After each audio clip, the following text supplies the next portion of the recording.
The last 6 weeks, New Hampshire's Poor People's Campaign has been involved in protests at the State House, or direct nonviolent action, as participants call it. Those protests culminated last Monday with an attempt to replace the American flag outside the Legislative Office building with another American flag that had been consecrated and prayed over by local clergy. Joining us today are two of those reverends, Reverend Eric Jackson of Brookside Congregational Church in Manchester and Reverend Jason Wells of the Grace Episcopal Church in Concord. Thanks for joining us, gentlemen. We appreciate it. So, Reverend Jackson, explain the origin of the Poor People's Campaign. This is based on some of the work that Dr. Martin Luther King Jr. did in his later years. Yes. Dr. King, in the very last years of his life, had realized that we needed to focus more on the relationship between systemic racism and poverty. So he started organizing the Poor People's Campaign along with many other people, countless other people who I dare not even try to name in this moment right now. But they started organizing around this work. And Dr. King believed that at the heart of all the evils that we see manifested in our society today is systemic racism, poverty, militarization, and ecological devastation. Those four things are the root of all the evils that we see today. And Reverend Wells explained it was important to your group to go beyond just typical civil disobedience. There were arrests involved here, again, nonviolent, blocking streets, blocking doorways. Why was it important to you to include that in the protest? Absolutely. We know that from the work of the civil rights movement, Dr. King always emphasized nonviolent direct action. He came from a tradition of nonviolence that was rooted in spirituality. So we did want to bring forward an opportunity to bring that aspect of King's legacy right here into New Hampshire. And this campaign, of course, was coordinated in 37 other states. So on Monday at 2 p.m. we did an action here, but those actions were heard across the country in many other states.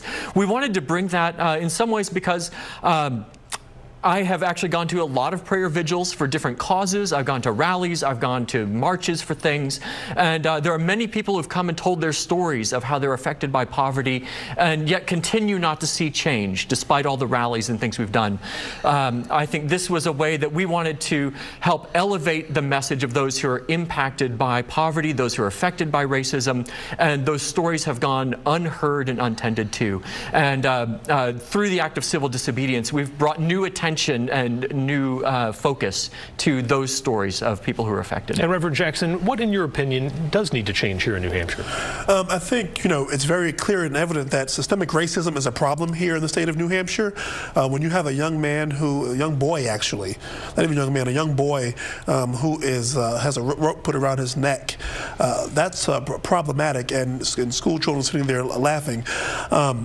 I think it's a symbolism of the racism that does exist. Also, we have issues, and definitely with poverty. So many people who are living right now who have to decide between milk or medicine can't even have their basic needs met. No access to health care. And then look at the treatment of our veterans. They go and they serve our country, and then they come back and there's little to nothing available for them. So it's manifests itself in a variety of ways. I mean, heck, we could even look at the opioid crisis right now. I mean, think about it. There are a lot of people out there who turn to opioids because they feel like there's no other way out for them, and then there's very little resources or support available for them. And Reverend Wells, the campaign ended with an attempt to replace one American flag with another. Of course, a sensitive subject, and one that was going to provoke some discussion. There were some harsh words regarding the flag, and I'm curious, when you see the American flag, do you see the evil that's been done under that, or the good, as Abraham Lincoln appealed to the better angels of our nature? What part of the American flag should we see, in your opinion, when we look at it? Sure. What I see, especially yesterday, as we had gathered outside the Legislative Office building, I think we had lifted up a vision of the flag. I think we had a prayer from Reverend Bill Beardsley that prayed over the symbol of the stars and the stripes, and brought about the signs of honor, of justice, of liberty and justice for all that are emblematic of American values. And that's what I see when I see our flag, and that's the blessing we want to make sure our flag is infused with, and that's the flag we wanted to raise up that day, the flag of true American values. All right, Reverend Jackson and Reverend Wells, we thank you for your time. Much appreciated.